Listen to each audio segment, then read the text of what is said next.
Plastic mat ಅಂಗಡಿಯಲ್ಲಿ ಅಗ್ನಿ ಅವಘಡ. ಮದನ್ ಸಿಂಗ್ ಕುಟುಂಬದ 4 ಸಾವಿನ ಶಂಕೆ. 6 ಅಗ್ನಿಶಾಮಕ ವಾಹನಗಳಿಂದ ಬೆಂಕಿ ನಂದಿಸುವ ಕಾರ್ಯ.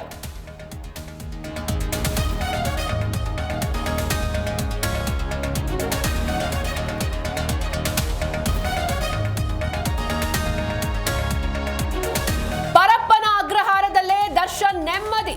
ರಾತ್ರಿ ಅನ್ನ ಸಾಂಬಾರ್, ಬೆಳಗ್ಗೆ ಚಿತ್ರಾನ್ನ ಸೇವನೆ. ಮಹಿಳಾ ಬ್ಯಾರಕ್ನಲ್ಲೇ ಪವಿತ್ರ ಮೌನ.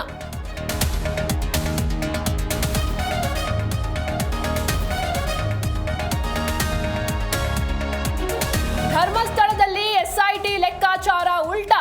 ಅನಾಮಿಕ ಗುರುತಿಸಿದ 17 ಸ್ಥಳಗಳಲ್ಲೂ ಸಿಗಲಿಲ್ಲ ಅಸ್ಥಿ.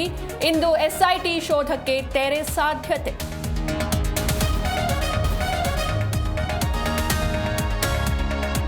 ಧರ್ಮಸ್ಥಳ ಅಪಪ್ರಚಾರ ಖಂಡಿಸಿ ಹೋರಾಟ.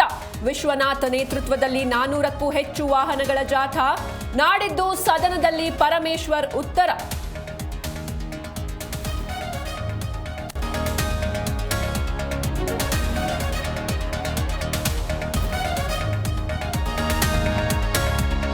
ಮದುವೆ ಯಾವಾಗ ಅಂತ ಪ್ರಶ್ನಿಸಿದ್ದೇ ತಪ್ಪಾಯ್ತಾ? ಹೆಣ್ಣು ಸಿಗದಿದ್ದಕ್ಕೆ ಮನನೊಂದು ಆತ್ಮಹತ್ಯೆ. ನೆಲಮಂಗಲದಲ್ಲಿ 2 ಪ್ರತ್ಯೇಕ ಪ್ರಕರಣ ಬೆಳಕಿಗೆ.